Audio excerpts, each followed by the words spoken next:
a weapon which you can use to change the world.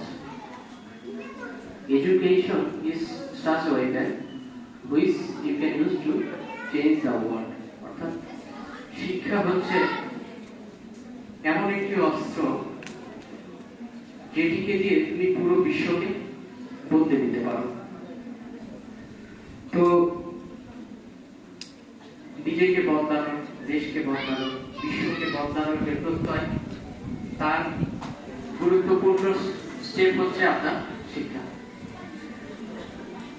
তো আমি ধন্যবাদ জানাতে চাই আমাদের গোলাম হাবিব ডিগ্রি কলেজের আজকে যারা এই নবীকরণ অনুষ্ঠানে আয়োজন করেছেন তাদের প্রত্যেকে চমৎকার একটি আয়োজন।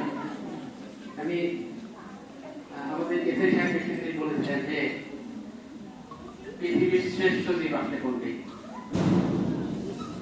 পৃথিবীর শ্রেষ্ঠ জীব হচ্ছে মানুষ। যদি প্রশ্ন করে যে পৃথিবীর নিকৃষ্ট জীব কোনটি, সেটিও কিন্তু মানুষ।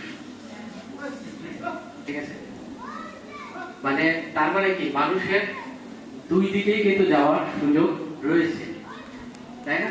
তাহলে আমরা নিজেকে কোন জায়গায় দেখতে চাই সেটি কিন্তু ডিপেন্ড করে আমাদের উপর, আমাদের জীবন আচরণ, ঠিক আছে, আমাদের কাজকর্ম, সবকিছুর উপর। তো আমরা বিশ্বাস করি যে আমাদের এখানে আজকে যে সকল শিক্ষার্থী নবীকরণ হচ্ছে এবং এর সাথে এই প্রতিষ্ঠানে যে শিক্ষার্থী রয়েছেন আমরা সবাই শ্রেষ্ঠ জীবন যে জায়গায় সেটি আমরা অবতীর্ণ হবো, এটি আমি প্রত্যাশা করি। আমি প্রথমে শিক্ষা প্রতিষ্ঠান সম্পর্কে আমি একটু আসি। সেটি হলো যে আমরা বাংলাদেশ বিভিন্ন জায়গায় দেখে থাকি শিক্ষা প্রতিষ্ঠানে পড়াশোনা চলে। শিক্ষা প্রতিষ্ঠানের পাশাপাশি বিভিন্ন কোচিং সেন্টার রয়েছে, প্রাইভেট সেন্টার রয়েছে, সেগুলোতেও পড়াশোনা চলে, কোচিং চলে, তাই না? আচ্ছা, আমাদের কোচিং সেন্টার বা প্রাইভেট প্রতিষ্ঠানে কি এমন জিনিস রয়েছে যেটা আমার শিক্ষা প্রতিষ্ঠানে নেই? যে আমাদের শিক্ষার্থীদেরকে টাকা খরচ করে সেখানে শিক্ষা অর্জন করতে হয়,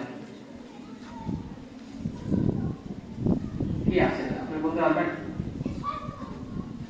এগুলো কিন্তু আমাদেরকে আজকে থেকে দেখা দরকার। এবং আমাদের যে শিক্ষা প্রতিষ্ঠান রয়েছে, শিক্ষা প্রতিষ্ঠানকেও ভেবে দেখতে হবে যে কেন তারা সেখানে যায়। ঠিক আছে, তো আমার কাছে কিছু জিনিস মনে হয়, আমি শিক্ষা মানে কোচিং সেন্টারে আমি বিরোধিতা করি, কোচিং সেন্টারের পক্ষে বিরোধিতা করি না, কিন্তু আমার কথা হচ্ছে যে কোনো কোচিং সেন্টার যদি চালাতে হয় সেটা কলেজ টাইমে বা স্কুল টাইমে চালানো যাবে। হয় স্কুল টাইমের আগে চালাতে হবে, নাইলে স্কুল টাইমের পরে চালাতে হবে। কিন্তু আমার স্কুল টাইম বা